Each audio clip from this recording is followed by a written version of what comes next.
Hey, We're hey, here. hey. We're here. We did it. We're here to doctorize some money. Yeah. What's happening, man?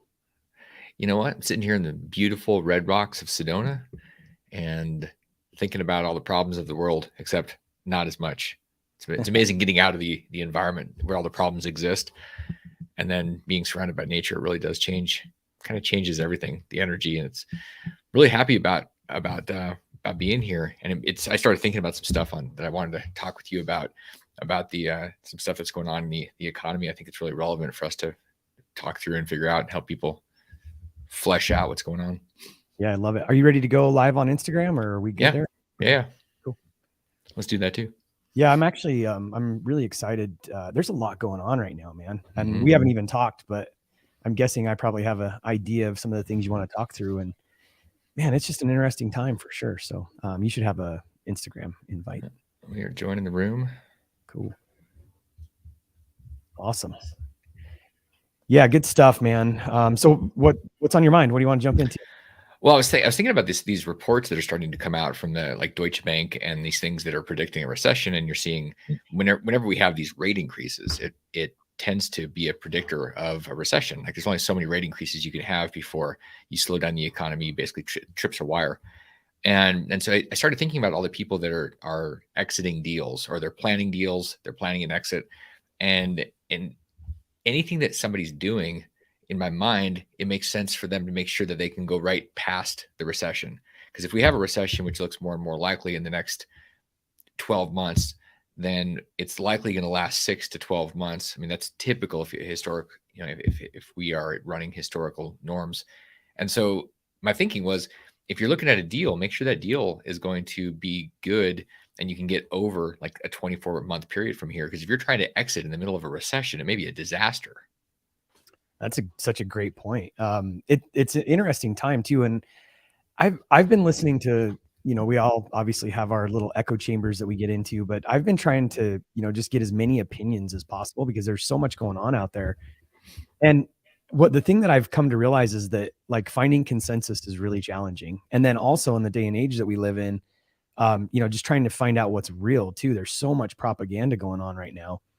So I've been sorting through all that, but I think you bring up a really good point that just kind of anchors it back. And this is what I've been trying to sort through it, whether right or whether wrong, whether recession in 12 months or 24 months or 36 months.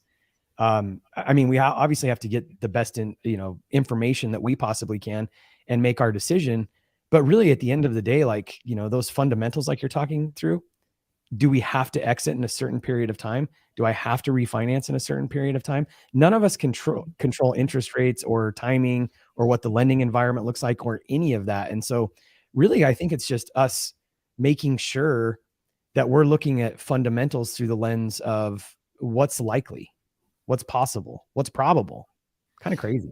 It is, and you and I had this conversation a couple of years ago, and the consensus with our group and with people we were listening to was we're about to go into a mess, a free fall, pricing collapses. This was like right in the beginning of the pandemic, in the spring of 2020, and the exact opposite happened, where everything went up, from RVs to boats to houses to apartments, like it all just went through the roof, and I was looking at the 30-year rates, which is based on the 10-year Treasury, very closely connected, and we're at 5% for 30-year fixed rates now, and that's around 2 points more than it was before this surge in rates. And I think about that, and there's an impact, and the question is, I mean, there's normally an impact, but we've been working in an environment without gravity for however many years, where things just get printed or there's manipulation. So one of the probabilities, like when you said what's probable, I mean, you have to be prepared for multiple things, not just one. Like you've got to have your exit plan and your B plan, and you've got to be ready for rates going up or down. I mean, in this environment, rates are really not going down. I mean, unless you think about them going negative. And so I think we have to be ready for our primary plan to not happen and make sure we've got a secondary. It's kind of like the deals we look at when we're talking about maybe selling off apartments or mobile homes or whatever. You can sell them or you can keep renting them. There's mobile plans, multiple plans, not mobile plans, but there's options. Mobile plans in the mobile home parks. Yeah. It's interesting because, we're both fans of Jim Rickards. And I think a big part of his background, even, being involved with the CIA and working with governments, like wargaming out financial scenarios. Ever since I started studying him and just thinking about that whole concept that governments everywhere are wargaming out all these different potentials, this isn't just military exercises where they're out practicing, flying helicopters or dropping bombs or whatever. The military, the CIA, the reserve, the treasury, they're all wargaming this stuff out. And really, what I hear you saying, we need to be doing the same thing. And when we were reading, we studied Jim Rickard's book last year, what's it called? The New Great Depression, I think is what it's called. When I was thinking through that, even in our own financial world, our own investments, our own, even just our personal finances, buying a home or where we live, or we need to be wargaming this stuff out. And I think sometimes we get so focused on what we think is going to happen, and none of us can predict the future. There's so much. I love what Morgan Housel says, like, things that have never happened before happen all the time. We don't know what's going to happen. We can speculate. And if you listen to, 10 different bobbleheads, you're going to get 10 different opinions. And like I was saying earlier, there's so much propaganda nowadays. I don't even know what to believe. But I love George Gammon said something the other day. I mean, if we just come back down to, what is real? And he actually said something, and I thought this was great. If you're on Instagram or you're on Facebook or you're on social media, Twitter, whatever it is, if you're seeing some little pop-up that says this has been tagged as false information, that's probably real information. And I just, when I heard George Gammon say that, I'm like, oh my God, that just shows how much the propaganda machine is really brainwashing us. And so back to the principle of the war games, I think it's really important that we look through, you said this a few minutes ago, here's what we think is going to happen, but here's the other 10 different ways that this could play out. And if X happens, what am I going to do? And if Y happens, what am I going to do? That's why I love talking to people like you. Well, and for years, I've been a big fan of gold. And why do I do that? Because it really is powerful in an inflationary environment. It's also powerful in a deflationary environment. So thinking about your plans for both scenarios, do you have things that are going to do well in either ones? Do you have insurance? Do you have a backdrop for inflation, deflation, stagflation? I think what we're looking at is more of a stagflationary environment. And it's, so how do you prepare for that? I mean, you basically guess, but you don't just guess with one thing. One of the things I see people doing is they're all in on one thing. And I'm like, well, that's great. As long as that strategy always works and you never get caught. One of the things that I've seen, I've had it happen to me too. It's getting caught where you need liquidity and you have no liquidity and there is no liquidity option. And you basically run out of cash. And so when the markets are changing, when the environment's changing, you go into a recession. If you've got things that are eating you up, like you've got a bunch of debt, you got to make sure you can feed that thing. And I get why, like one of my mentors has a 10-year plan. And that's what I like to talk about with people as a 10-year plan.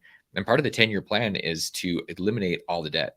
And it's really interesting if you think about somebody that has no debt right now, if they've had a 10-year plan since the meltdown, 2008, and they started up in the next few years. If their 10-year plan was to go buy assets and then retire the debt, right now, they don't really care whether there's a recession because they're going to be completely fine with their assets cash flowing, or the ones that don't cash flow. Doesn't matter. They're not getting killed.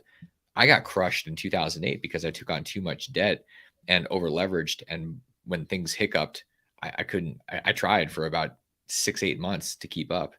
And eventually I ran out of cash and I was, just borrowing from the credit card companies, trying to keep everything going. And I think a lot of people are playing that game to look good and to make their deals work. And that works as long as everything goes in the direction you anticipate. But gosh, when it doesn't, you better have some staying power. And I think that most people are on a razor thin edge and they're always going all in. They're never really pulling anything off the table. And that doesn't end well ever. And again, this is just kind of back to the echo chamber and what is that quote? It's the Mark Twain quote. It isn't what you know what I'm talking about? Yeah. It's not what you know that it's not what you don't know. It's what you know that just ain't so. Yeah. And I'm like really trying, there's just a theme here today. I'm like really trying to just because I don't know what's real. There's a bunch of smoke and mirrors, and I don't know that any one of us really has the whole picture, even, the puppeteers. So I'm just thinking through all this, and that Mark Twain quote just again is resonating. I think I've talked about this before. At the end of the day, though, I love what you're saying there because there's some fundamentals that are just true no matter what. And I actually put a story up on Instagram this morning. I actually tagged you in it. And by the way, if you don't follow Damion on Instagram, it's at Financial Underdogs, right? Is that your? Yep. Yeah. Damion's podcast, it's called Financial Underdogs. Yeah, it's the FU. And it's the FU. I love it. Go check that out. But I tagged you in a story this morning, and I put up a little image of Henry Kissinger, and he said, who controls the food supply controls the people. Who controls the energy can control whole continents, and who controls the money can control the world. And I've just been thinking about this the last few days, and there's so much truth to that. And so anyway, coming back to the simplicity of it, if you look at what's going on in the world right now, even with just Russia and I don't know if you saw the big power grab where Putin's basically saying they're going to keep the oil flowing as long as it's paid in rubles. And there's this battle going back and forth. And I was listening to a guy that was talking about, a lot of the propaganda machine is saying, well, look, he threatened it, but they kept the oil flowing, even though they're paying for it in dollars. And this guy was talking about how there's like trading desks in the European Union where they're not actually, they're converting it from dollars or European money into rubles and paying him. And so you don't know what's real. And that's what I'm trying to sort through. And when I'm thinking about the Henry Kissinger quote, curious about your opinion on this. The beginning of that is who controls the food supply controls the people. And I'm just thinking about just even from an investment standpoint, like just commodities, whether it's gold, silver, metals, food, corn, coffee. Like I kind of think when you just bring it back to the basics, I mean, even Maslow's hierarchy of needs, food, water, shelter. I mean, those are some of the things that we should be thinking about right now. I get so stuck sometimes in the 30,000, the macro perspective, interest rates, all this. But in reality, like there's basic human needs. And I think that's an important thing to anchor back to, because I have a feeling that no matter what happens, when people are hungry, who controls the food supply controls the people. When people are hungry and they don't have access to food, water, clothing, shelter, I'm curious about riots and what the world looks like if we start having problems around that. Well, I think this was brought up with the potential food shortages out of our president. I mean, he even made that comment. And is that possible? Yeah, there's breakages in the supply chain everywhere. We've been watching that for 2 years, and you realize how delicate everything is. And it's also interesting if you think about who's buying land in mass. Guys like Bill Gates, Ted Turner, biggest landowners in America. I think Bill Gates is now the #1 landowner in America.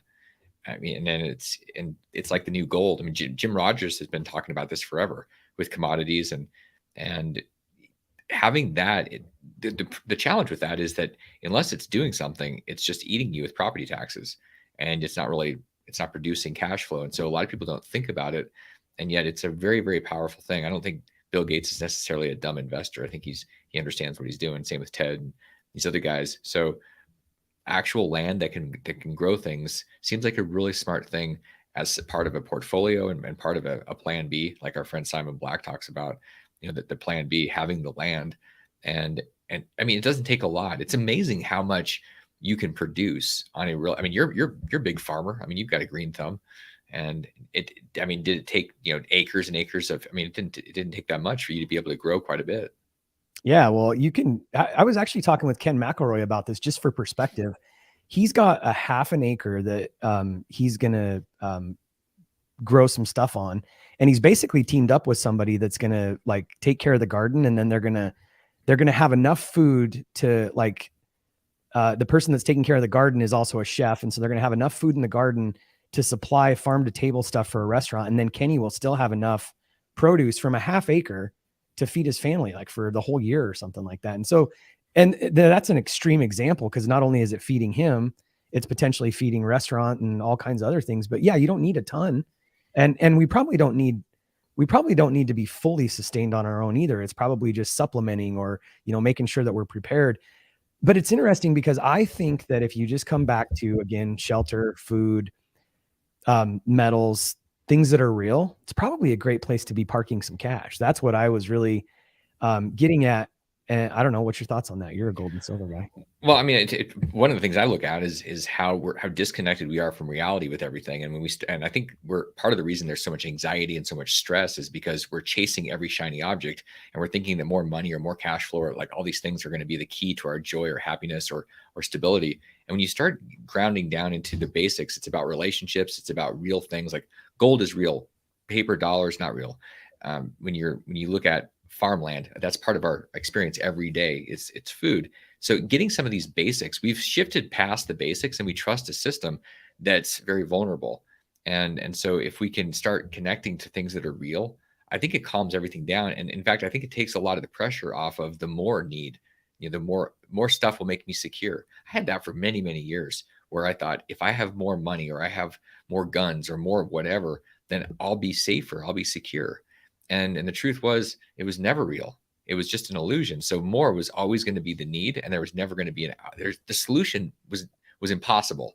It was one of those crazy puzzles that doesn't actually work. Like you can never get through the puzzle, and it took a complete reframe. So asking myself what actually matters, what are the key things, and really it does start with a relationship, like our friend Chris Martinson, and in his book and the work he does with his prosperity focus on the different forms of capital, where one of them is social capital, and he went out and built this community and a farm type of environment where he's growing things, and it's really fascinating. And then I see a different energy in him and in people that do that kind of thing. It's a calm that we are moving away from, because it seems like everything is moving faster and it's more stressful to be a part of the current systems.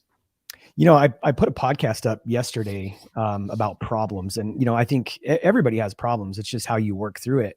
But the reason why I'm bringing this up is, as I was talking through that, a lot of our problems are really self-created because of what you're really saying. I mean, and I love the quote. You may have just mentioned it, but I don't think you did. You always say more isn't better. What is your more isn't better. More is just more. It's just sometimes more. less is better and sometimes more is better, but people think more is better. That's the default. It's a very American largesse, more. It's like, I mean, here's what's crazy. Even sex, sometimes more is worse. Like you're like, no more. This is like less is better. I mean, I think that's anything is more better. At some point it's extreme.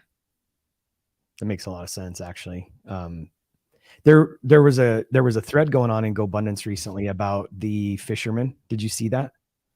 The classic story about the fisherman. Yeah, it's the old parable that's in the 4-Hour Workweek and everything else. And it was really interesting watching that, because I've always loved that, and I've always come back to that as kind of an anchor. And I won't go into the depth of it, but if you're listening and you haven't heard it, it's basically, a fisherman that wakes up every morning. He gets up early, he goes out fishing, catches enough fish for him and his family and some of his friends, and then he gets to spend the rest of the day hanging out and having a siesta and drinking some tequila. And this great American like investor guy or whatever comes along, and he's talking to the guy, and he's like, hey, why don't we invest, and you go buy a whole bunch of boats, and then you can work your butt off basically for the next 30 years and just have all this money, and when you're done 30 years from now, you can come down to Mexico and just go fishing in the morning and catch a few fish and spend the day. And it's like, he's like, but senor, I already do that. The reason why I'm sharing it, though, it was an interesting conversation, and I've thought about this so many times watching the GoBundance guys, who are generally, I mean, there's a barrier to entry in GoBundance, right? So accredited investor, most of the guys are somewhere between $1 million of net worth and up to $100 million of net worth and more. So they're generally driven, successful entrepreneurs. And watching this thread, it's hard to find a balance around this, right? Because we want success and we want certain things in life, but what we're really looking for, and this kind of goes back to what you're saying with Chris Martinson, and we're looking for community, and we're looking for a certain lifestyle, and we want to be able to spend time with our children and our wives and our friends. And wait, how many wives do you have, Mike? You just said wives. Like 82. 82. Okay, I was just checking. Yeah, 82 wives. That's just a big part of it. Hopefully Kara's not watching. Kara, go find something else to do. Yeah, she's gonna know about my 81 wives now. It's so funny. But yeah, the whole print, like just finding that balance is so interesting, because it's really simple. And so anyway, back to the problem. I think we create the majority of the problems that exist in our life are self-created. Yeah, and why? I mean, when I look at my life, your life, everybody's life, we're all chasing something. And so the work I did with the Course in Miracles, the premise of that book is that everything is either a call for love or an act of love. And so when everything we're doing, and so that's really simplifying it. And when you look at the work that Tony Robbins did, and whatever that was based on, that's where I first got the 6 human needs. The thinking is we're trying to figure out how to satisfy those needs. And what we tend to do is we focus on the one, which is security and certainty, which is why it's like, okay, well, if I have $2 million or $5 million, I'm good. If I have a job that pays this, like then it's all about the safety. And what we're missing is the other ones, which are connection, love, growth, these things that are so vital. And if we just focus on the money or the more, we miss the other ones, and we're like, wait, something's missing in my life. And it's not more certainty, it's more love, it's more growth, it's more connection. And so asking how, in like, if you looked at your calendar and you asked and you blocked everything out, and you put a tag on it, is this a certainty security thing? Is this a variety thing? Is this a love, a connection? Is this a growth one? Like, what these blocks that we have, and really analyzed it, most people find is they've got mostly security. They've got their job, they've got their work, they're working on their assets. And then you've got some time maybe with a family where there's some connection, and you go, wait a second, this is really, really light. And for most people, there's very little growth. I don't call most Facebook viewing, other than the MD show, growth. Like, I look at it mostly as chasing into FOMO, and there's a feeling like, I think sometimes people are looking for a sense of connection through the social, and it's really not very real. And so we need to think about how we're satisfying those 6 human needs. I think what people will find is that when you're satisfying all 6 and you have pieces of that, the harmony, not necessarily all in one day, but throughout a year, you're getting those things, and they're coming into your life, and you're building them consciously, then you're not as obsessed with the next million or 5 million or 10 million. Because there comes a point here in Sedona, it's really fascinating looking around. If you want to be here, like, you can't work here at a quasi normal job and afford a house. It's not possible. You literally would have to make at least 150,000, if not 200,000 a year. And nobody does that if you're talking about just, like, the normal jobs. And so there's a certain threshold that you need to have in terms of wealth to be here. Or a lot of places that are cool. Austin is one of those. Like, you've got to have a certain level of wealth. And then you start asking yourself, what's the more wealth for? And there gets a point pretty quickly. Like, you've got to get over this hump. That hump, if you don't figure that out, if you just say, well, I'm just going to go get a job and I'm going to do my thing, you're going to struggle. But then there's a point where it's like a sweet spot, that $70,000 a year sweet spot. I don't think it's 70,000 anymore, especially in Austin or Sedona or places that people want to be. But you have to get realistic about that number and figure out your plan. Because if you go blindly, inflation and the system are going to eat you alive indefinitely. I don't think that you can just wander through and everything's going to be all right. This is, Bob Marley, not so much. I love it. I've been having this conversation recently. I just did a real estate accelerator course that we just finished up, and we were having some conversations in there just even about investing. Because I think what happens, well, this was this specific conversation. So obviously, whether it's in Austin or whether it's a Sedona or whatever, like, we want to invest in the hot markets, but the pricing in those markets is also super challenging. I mean, it's really hard to find a house in Austin right now, especially from an investment standpoint, that would be, less than $700, $800, $1 million. And so we started having this conversation. And really, if you want to be able to afford, like, if you want a house right now that's $300,000, $400,000, $500,000, you're likely going to have to go, 45 minutes to an hour outside of a metro.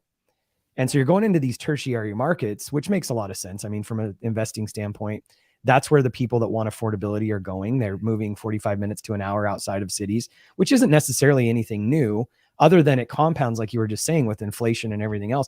That whole concept of 70,000, the study, I think that's probably what you were alluding to. There was a study done that, once you make $70,000 or $75,000, you don't get above that. You don't get any happier. And to your point, it's probably 100K now or 110K, because that's actually the 75K of 5 years ago or whatever the number is.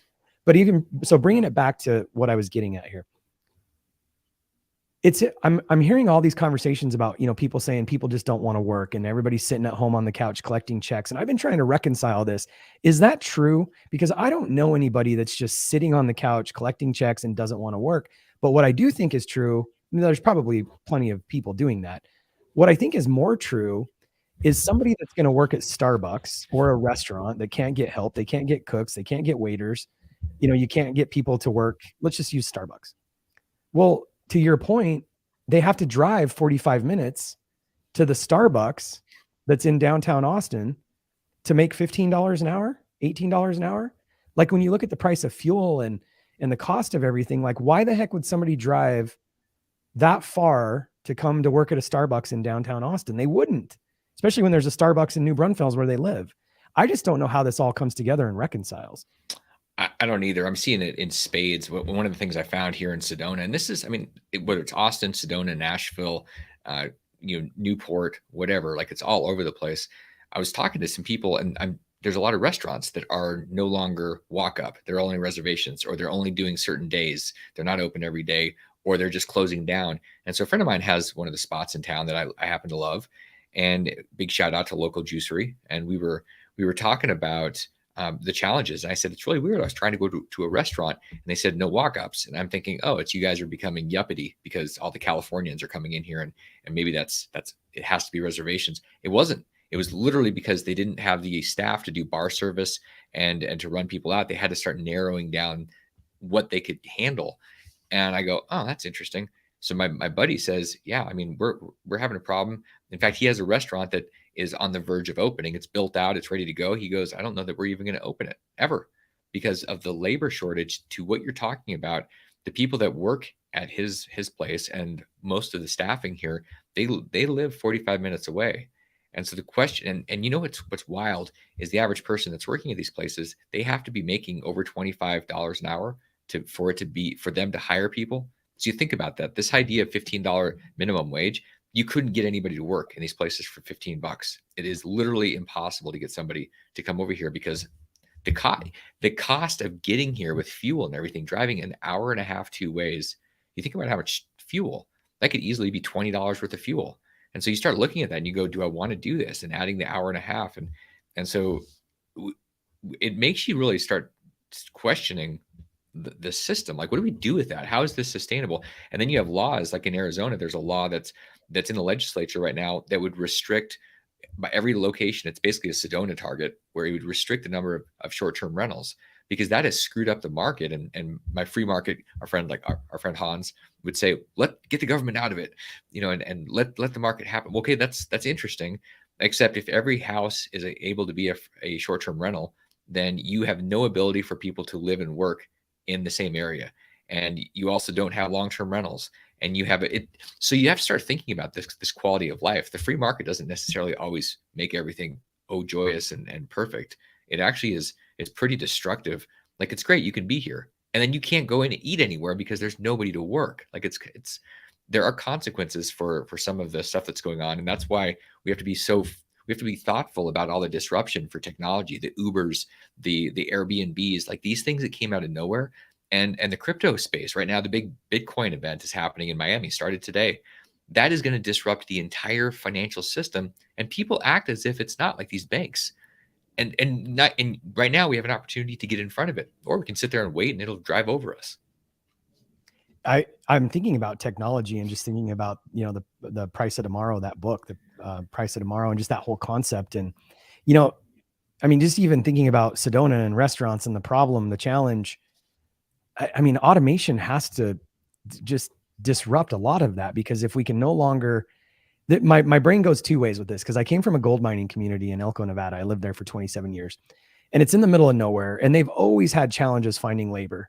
And, people would move there and live there and make good money, but also, like, only so many people want to live there. And then you think of there's these developments. And so whether it's, gold mining in Elko, Nevada, or whether it's oil drilling in the Dakotas, I'm thinking, like, is the solution man camps in Sedona? Like, is that how you I mean, is there another way to solve this? In places, I mean, there are places where you have people that are on buses. This happens in Hawaii. It happens different places where you get shuttles. I mean, the companies are getting creative, and you bring people in because there's going to have to be some thinking and bringing all the different stakeholders and bringing communities together to figure some of these solutions out. Like, I know in Austin this was an issue, it probably still is, but we're definitely more aware of all the homelessness that's going on. And one of the things I found very fascinating last year, I was talking to some girls that were working at this coffee shop I used to like to go to that got closed down because it's going to be some new fancy restaurant because there's a lot of wealth coming to Sedona. And I said, so do y'all live here? Because I hadn't seen them for more than about a month. And both of them that were there said, no, we live in our cars. And I said, really? They're like, yeah, we've been living in our cars, and we're going to go to Burning Man or something. And and so I'm starting to wonder how many people are just living out of their cars and living in tents and and wandering? And is that part of the solution? So we see the obvious homeless, but when somebody's living out of a car, that's also homeless. And we can call it that's a home, but that's not really a home. So it's making me really wonder how this is sustainable, especially like with Jeff Booth's book. He talks about this in the disruption where everything becomes automated and robotics and AI take over. It's happening. Like it really is happening with virtually every industry. Like we're going to see blockchain and AI and robotics disrupt everything. Advantages that manufacturing places like China or Vietnam have. When 3D printing gets better and better, where it's customizable and it's on demand, there comes a point where it's like, well, why would we need to make anything? We can just have it made here. We've been saying that for years. The technology is accelerating and growing exponentially, and so we are going to get to that point, and it's not going to be in 50 years because our things are happening. They're compounding. That's why it's so crazy for us to even get our brains around, because our brains are biological linear. We go in straight lines, and this stuff is happening at an exponential growth rate where it's going to show up. And we're going to say, wait, like medically, all the breakthroughs in biohacking and I mean we're getting to that singularity moment that Ray Kurzweil talks about, where everything is replaceable. Our entire systems are replaceable. Our organs are, and we it's hard for us to fathom that. Like, oh, if I needed a new spleen or a new heart, I could just have it created, printed. Like, but these are all things that are happening. And so if we're not thinking about them, we're going to wake up one day and go, what just happened to the world? Yeah, and I'm I'm a little hesitant to open up this Pandora's box, but we're there. So I there's this conversation, and this isn't political or anything else, but there's this conversation about the middle class getting eroded. And if people don't believe that that's happening and been happening right before our eyes, your head's in the sand. And as you're talking through all this, like I'm thinking about some conversations that I had when I was in Mexico. And a lot of people may or may not realize this, but you go to a resort community like, Cabo San Lucas or Puerto Vallarta or any of those, Cancun, there are people from all over the country and other countries that get brought into those cities to work.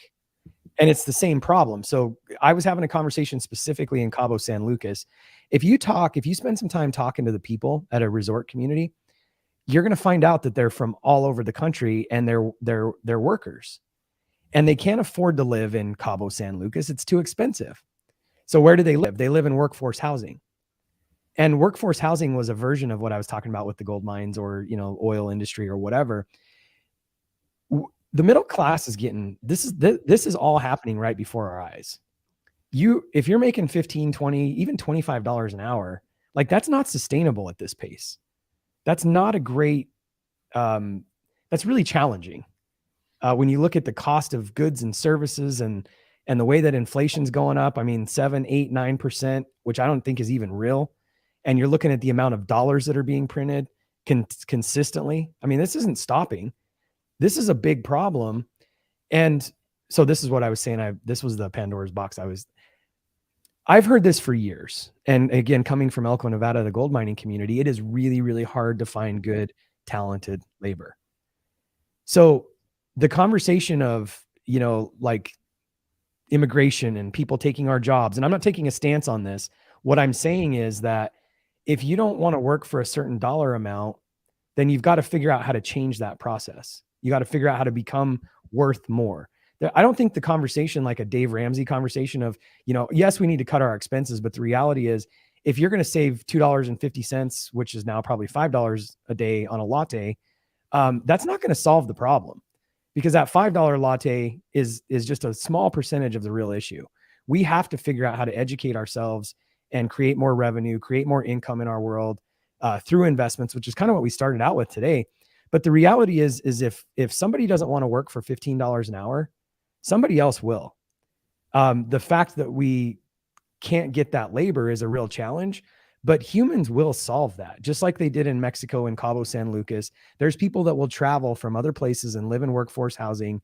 And as that gap widens, more and more people are going to work for less and less. And so that might not happen overnight, but that's where we're headed. Well, I mean, you remember back in 2008, there were people that were making $4, $5, $6, $800,000 a year. And overnight they were working at Home Depot. Like literally that happened overnight for some people. For a lot of people, they were used to being in the mortgage brokering business or the real estate agents. I'm seeing a lot of real estate agents right now that have been running on high and hot and making a fortune. Sometimes they're making six figures a month, and they're in this bull market and they think that that's what it is. Well, that was the same thing in '04 and '05. I saw people, and then in '08, it's like all those jobs went away, and it made me laugh when you were talking about Starbucks and the latte. Uh, If you think a $5 latte is the problem, I'm telling you that if you think that that's the solution is cutting that thing out, my thesis is that you're just lazy. Because if you're lazy, then it's easy to say, oh, Dave Ramsey says I should not do this, and Susie Orman says I should not buy that bag. The reality, though, is if you're engaged and you're creating and you're solving problems for other people, there's no limit to how much wealth can be created if you're focusing on solutions for problems that people have. If you're thinking about your money and your $5 latte has an impact, it's because you're in a fixed system. A fixed system is the problem. And that's because you're saying, well, I just want to work X number of hours and get this paycheck. And people go, well, I don't know what else to do. There are so many problems out there, and there are so many ways. It's like it makes me crazy the way that our system is structured, and the programming and the messaging that people get from people like Dave and Susie, that somehow that the right thing to do is to cut the latte and put that money into the stock market. Yeah, really. It's like when I was reading Money, Tony's book, and it makes me crazy to have somebody telling people the way to wealth is by putting your money into an S&P 500 thing when the guy has not made his fortune there. He made it doing what he's brilliant at, which is building people's their transformation through his seminars and things. I love the guy, but to tell people that's disingenuous. Like you're not solving any problems investing in the S&P 500. When you think about doing other things like whether it's starting your own business, which I think you and I've talked about this, having a business now is the ultimate hack. Like it's the best investment, having a business. If you're going to help create apartment housing, or you're doing something, you're solving a problem, that's valuable. That's where you don't have to be thinking about the damn latte. It makes me crazy where people think that they're going to save or cut their way to wealth. No, you're not. You're just going to be depressed. Read MJ DeMarco's books and you'll really get this. I mean, this guy has got it nailed. I love his stuff. And he talks about this and all the bad advice that's out there about saving your way to wealth. Like you're not going to do it. Like meaning cutting your life so that you're miserable. Hey, when I'm 60, I can afford a latte. Yeah, in my homeless tent. It's so crazy. And like, even as you're just talking about this, you said this earlier about Facebook, and there's like as I was listening to that, being a creator, being a business owner, being bringing something of value to the table. I'm thinking about inflation, and you think about the consumer price index. As you were saying all of that, I'm thinking, I don't know why I visually saw this, but Little House on the Prairie.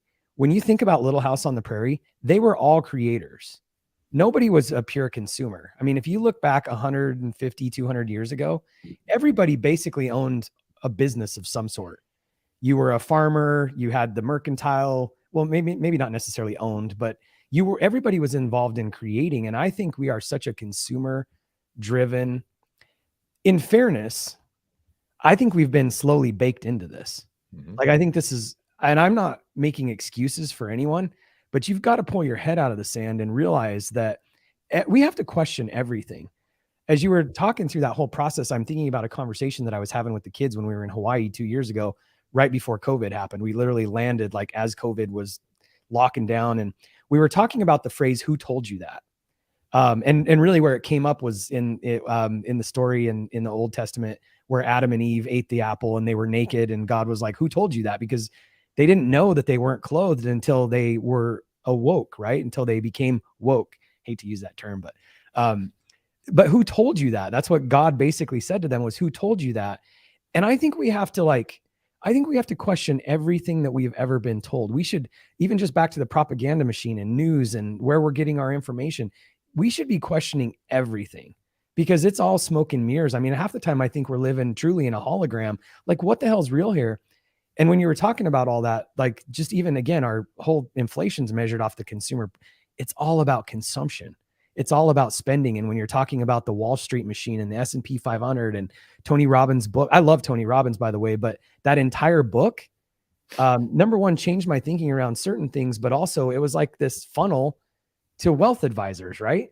And that the entire wealth. That's why I love what you do at EQRP. It's literally taking money out of the wealth, like the Wall Street machine, and putting it into a government mandated, allowed vehicle where we can control our future. But we're so programmed to, and I don't mean to get cliche with this, but go to school, get good grades, go to college, get a job, work till you're 60, as you were saying, and don't spend money on that latte until you're 60 and you're fat and happy. It's horrible. But this is the system that we've been raised in and brought up in, and we have to start questioning all of this, because if you don't, and I love, and I'll just throw it back to you with this: business owner, creation side of it, everybody has a gift. Everybody has value to bring. And I think part of the reason, I can't prove this yet, but I've been thinking about this a lot. I think part of the reason why so many people don't want to work is because they're having an awakening and they're realizing they can make more money, doing things on creating courses, creating content, building up their own brand, starting their own business, selling things on Etsy. I think that's part of the reason why we have so many people coming out of the workforce. I think that's a percentage of it. People are finding their creation mode. And that's what we got to shift to, is being more of a creator than we are a consumer. Oh, I think about 9/11. Remember when George Bush got up and he basically said the best thing you can do for your country is to go shop? Like, that was it, because our entire system is based on consumption and our entire system is based on growth. And if we don't have growth, our money system, our fractional reserve fiat system collapses. It has to grow 2-3% a year. And if it doesn't, it literally inverts and implodes. And so we're programmed in every direction to consume. I've been doing something called Lifebook for about actually 11 years now, so over a decade. And it's fascinating. In the beginning, this whole book, this concept is to create the visual and the idea, so you understand your entire life broken up into 12 different pieces, from your career to your money to your sex life to your social life, your intellect, your emotions, everything you're thinking about. And in the very end, you have your last two chapters, and the last two chapters are your quality of life and your life vision. And that's where all the toys and the fun and the reason I bring that up is because I remember when I first did this, when I was in my mid 30s, and I did this program, and I had all these things. I had like all these cars and all these houses and these places around the world that I'd like to go to. And so a huge bucket list. And I was on a hike today, and one of my friends said, "So what's on your bucket list? Is it like the Maldives, or is it Thailand, or like, what is it? Africa?" And I was like, a beautiful home where I'm at with my friends and I get to create. And so my life book shrunk, and it shrunk with the stuff and expanded with the deepness, the depth, the joy. And so I find that fascinating. And that is very, very bad for the economy if everybody goes, "I actually want less." Not that we need less, but that we actually want less. I want less of the stuff, and I want more of the connection and like, I wake up like you, and I get excited about working. I'm not going, "Oh man, I got to go and I'm going to have a heart attack because it's Sunday night." Like, the average heart attack happens Sunday because people are freaked out about it at work. I actually get up, I'm on vacation, and I'm having a great time creating. I can't stop when I don't want to stop, because I love it so much and there's joy. We need people to find their joy, but we also need to have this connection to reality. And one of the dumb things that's out there right now is, "Hey, just do what you love, and it'll be fine." Like, you also need a bridge into humanity, because there's an exchange. It's called trade. And so when we find that, there's a way for us to tap into our bliss and not be homeless talking about buggy whips. Like, and that's, I mean, there's a rational way to think about these things. It's just fascinating to me that I'm very certain that less right now makes me happier. And it's just things that are, there's a depth to it. And then it goes back to, okay, well, you know what? I just want a really beautiful home here in Sedona. Okay. And that is a multiple of millions. It is not something you do because you work at Starbucks. Like, I've got to go create a lot of value for people and solve a lot of problems. And so sometimes to get to simplicity, you have to go through complexity. And that's one of the things that people get stuck on. They go, "That sounds terrible. Like, I gotta have debt. I gotta work. I gotta have employees. Like, I don't want any of that. I just want to go do my job and go home and play with the dog and watch football." Okay. You know what? If you want half your life potential, then you can do it without complexity. But if you want your full potential, I think you have to go complexity. I mean, is that your experience? What's your experience with simplicity and complexity in that? Well, I think, I've been really just looking at this. and you and I've talked about this. I think balance is a lie.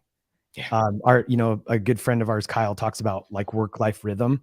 And I think it's a dance, because I love what like I have to re-anchor sometimes, because nothing is ever flat. I feel like we're always really up and down. And that's just life, because things are going to change as you grow and you scale a business. You're going to have some great times and you're going to have some hard times. And that's what I was getting at on the podcast that I, recorded yesterday, that I was mentioning. A lot of people, I think that, they look at you, and even just hearing you say that you're building a house in Sedona, and, oh my gosh, Damion, I watch him traveling and he's built this amazing company, EQRP. And, life must be perfect for him. Life is, you've just become a much better version of yourself. And I think that's the real answer to it.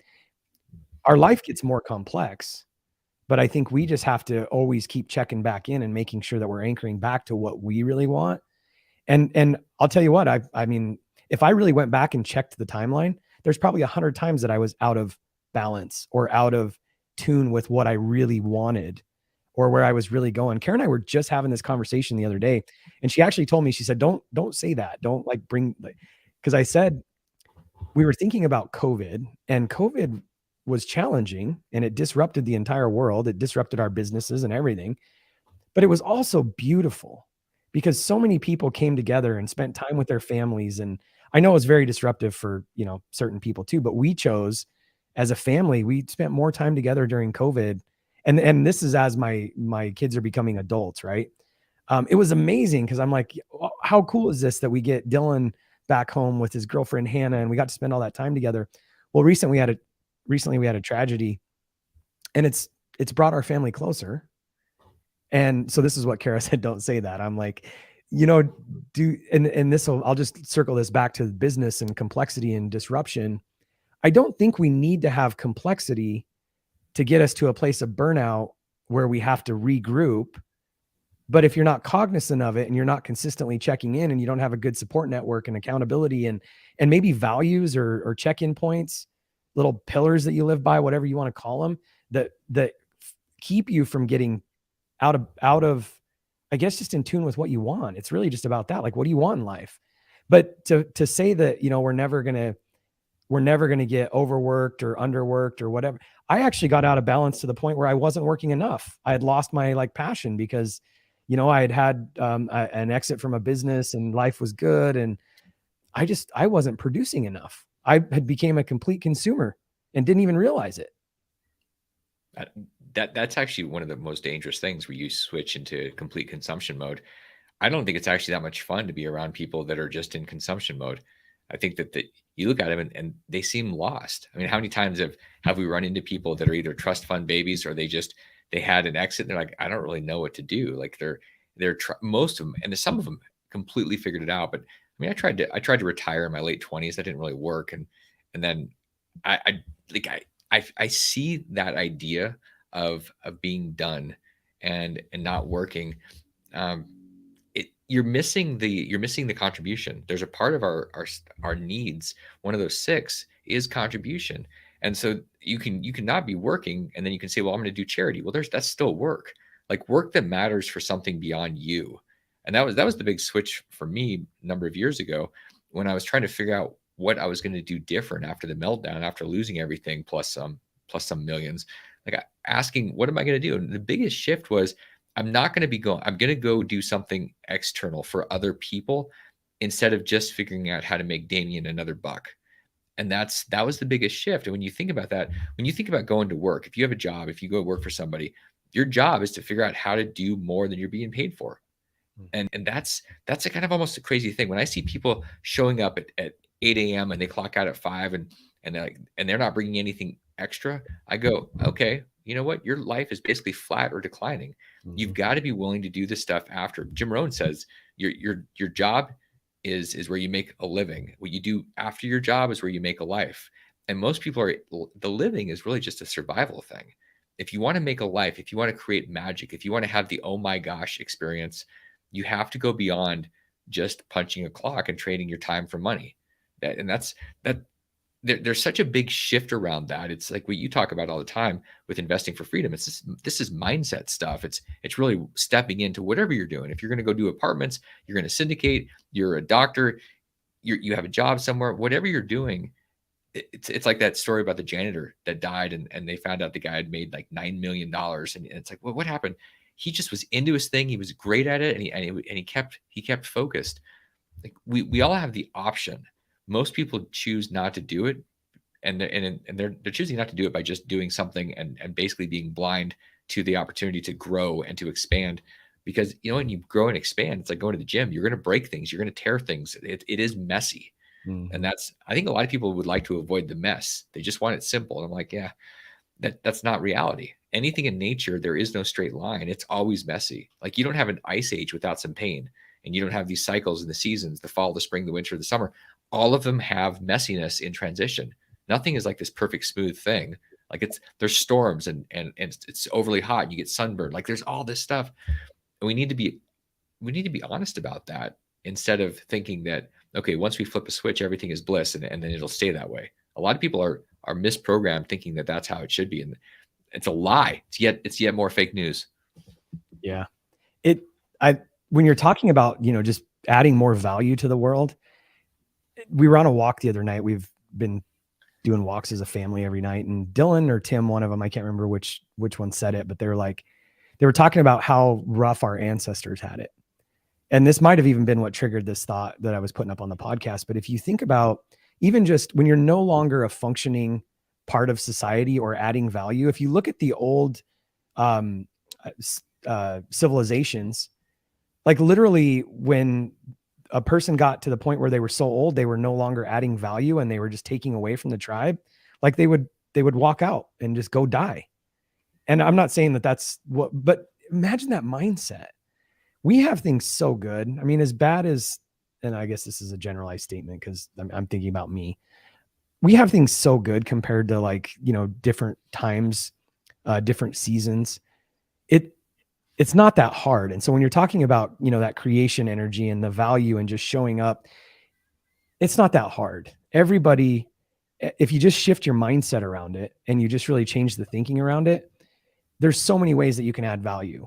And so I guess that's what I was just thinking through, is like, I don't want to get to a point where I'm no longer adding value to society and I feel like I need to walk out into the tundra and die. And I know none of us actually have to experience that, but so many people are living at that place right now. And I think we just need to change our thinking around it. I 100% agree. What that makes me think about the timing, where people tend to be very impatient, wanting everything to happen now, and instead, it's like watching this Bitcoin conference this morning. Once somebody enters Bitcoin, they say, "Okay, I'm going to buy some." That they buy their first Bitcoin, or they're part of the Bitcoin, and then they immediately start watching the price every 5 seconds on their Apple Watch. What's happening? What's going on? Is it up? Is it down? Am I rich or poor? And people aren't thinking, like, it doesn't matter whether you buy Bitcoin at 43,000 or it drops to 23,000 or it's at 60,000. It doesn't make any difference, because when you think about 10 or 20 years from now, what's Bitcoin going to be at? I don't know, 5 million, 10 million. Like, it doesn't make any difference. We're going through a transition. And it's the same thing when you're creating value, when you're building something. There's a transition, there's a phase. You put the time in, you plant the seeds, like you're buying your sats, your Satoshis with Bitcoin now. And it's part of the natural growth. And so when you think about this struggle, most people don't want to spend the time. They don't. I mean, people want everything yesterday. We have a button on our phone for everything. Mhm. And so for wealth, there's no button on your phone. It's called get off your butt. That's the button. And you got to move into doing something and creating value. And sometimes it's like an echo chamber. I'm doing something and nobody cares. And then eventually somebody cares, and then somebody's, and then you start to build the network effect. And you have Metcalfe's law that makes your thing more valuable to more people because there's more people interacting. And it's like what you've talked about, and you talked with me about this all the time: building your brand, connecting with people. And it's hard. I remember friends that were building their Amway business like 25 years ago, and they just kept going and kept going. 25 years ago, I watched them for several years, and it seemed like nothing was happening. I guarantee you, if they kept going, they've got something magical now, 25 years later. Does it take 25 years? Sometimes it does. Sometimes it takes 5. Nothing massive happens in 5 minutes or 5 weeks or 5 months. It takes time. And that's like the biggest thing. And you can't have a Dave Ramsey or a Susie Orman show for years and years and years and just say, look, you got to work harder and you got to stay focused and you got to grind. Like, nobody would pay attention. They want to know that there's a hack. If they stop doing their lattes, then they're going to be free. They want that easy. And it's not easy. It can be simple, but it's not easy. Like, there's a process and it takes time. And people want that overnight success. And they don't see the 20 years behind it that it took to get there. That's the key. How do you start that? I think you attach yourself and create value for somebody that's been there and you learn. And yet people want to just go straight into being a founder or whatever. And it makes me sad that people are so impatient, and we've been trained to be very impatient. I mean, what else is there to say? That was good. Yeah, I don't know. We're at the top of the hour too, and it's probably a good place to cut off, but it's so true. You know, we're so programmed to want things quick. And how many times have you heard it's not working? You know, I've showed up on this for a week straight and nothing's happening. And man, overnight success, 20 years in the making, right? People just don't see that. No, I made me laugh because I was looking at Justin Bieber. The guy's worth like $250 million or something, and he's 26, I think. And when did he start? When he was like 4.